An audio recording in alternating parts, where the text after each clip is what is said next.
இன்னைக்கு இருக்கிற காலகட்டத்துல மக்கள் அம்பேத்கரை பத்தி தெரிஞ்சுக்க வேண்டிய தேவை என்ன இருக்குன்னு நீங்க நினைக்கிறீங்க? எல்லோருக்குமான தலைவர்னா அது அம்பேத்கர் அவர்கள் தான். 14 மணி நேரம் மாட்டை போல உழைத்த மனிதர்கள் எல்லோருக்கும் 8 மணி நேரம் உழைப்பு, 8 மணி நேரம் ஊக்கம், எத்தனை மணி நேரம் தூக்கம் என அந்த சுதந்திரத்தை வாங்கி கொடுத்த தலைவர் அம்பேத்கர் தான். பெண்களுக்கு மகப்பேறு விடுமுறையை வாங்கி கொடுத்த மாபெரும் மனிதர் அம்பேத்கர் தான். சுரங்க தொழிலாளிகளுக்கு கூட சுதந்திரத்தை வாங்கி கொடுத்த ஒரே மனிதர் அம்பேத்கர் தான். நீங்க கடைசி எப்ப தண்ணி குடிச்சீங்க? ஒரு 10 நிமிஷம் முன்னாடி. ஒரு 1/2 லிட்டர் குடிச்சிருப்பீங்களா? ஆமா.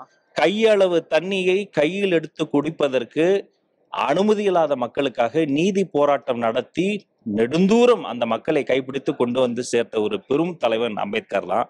எப்படி நெல்சன் மண்டேலா ஒரு யுனிவர்சல் ஹீரோவா பார்க்கப்படுறாரோ அது போல 10 நெல்சன் மண்டேலாக்கு சமமானவர் அண்ணல் அம்பேத்கர். அதனால எல்லோருக்குமான தலைவர் அம்பேத்கர் என்பது காலத்தின் தேவை.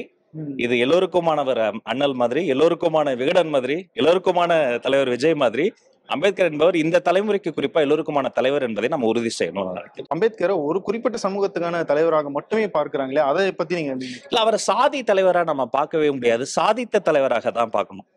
உங்களை ஒரு இடத்துல அவமானப்படுத்திடுறாங்க, திரும்ப அந்த இடத்துக்கு போக மாட்டீங்க. ஒரு கடையில என்னை அசிங்கப்படுத்துறாங்க, அந்த கடைக்கு திரும்ப போய் நான் ஒரு பொருள் கூட வாங்க மாட்டேன். பள்ளிக்கூடத்துக்கு போன ஒரு சின்ன பையனை நீ உள்ள உட்காராது, நீ உட்கார்ந்தா இந்த இடம் இந்த தர தீட்டாயிடும்னு துரத்தி விட்டாங்க. அடுத்த நாள் ஒரு கையில் புத்தக பையோடு இன்னொரு கையில் சாக்கு பை எடுத்துக்கொண்டு நான் வேணா சாக்கு பை போட்டு உட்காந்துக்கிறேன், உங்களுக்கு தீட்டு வராதுன்னு சொல்லி அத்தனை அவமானங்களையும் தூக்கி தோளில் வைத்துக் கொண்டு ஒரு சிலுவையை சுமந்த இயேசுநாதரை போல வாழ்நாள் முழுக்க அவர் போய் ஒரு பெரிய சமஸ்தானத்துல டிஃபென்ஸ் மினிஸ்டர் உட்கார்றாரு. உதவியாளர் தொட்டு தண்ணியை தர மாட்டான், வச்சுட்டு தான் போவான். அப்படி எல்லா அவமானங்களையும் தாங்கி கொண்ட எல்லோருக்குமான ஒரு ஒரு ஒரு விஷயத்தை பண்ணிட்டு போனவர் ஒரு சாதி தலைவரும் சுருக்குவது மடமை. அவரை சாதித்த தலைவராக பார்க்க வேண்டியதுதான் கடமை. ரொம்ப அருமையாக அம்பேத்கரனுடைய ரொம்ப முக்கியத்துவம் என்ன அப்படிங்கறத சொல்லியிருக்கீங்க. நிகழ்ச்சிக்கு வந்ததுக்கு மிக்க நன்றி. மகிழ்ச்சி. நன்றி. நன்றி.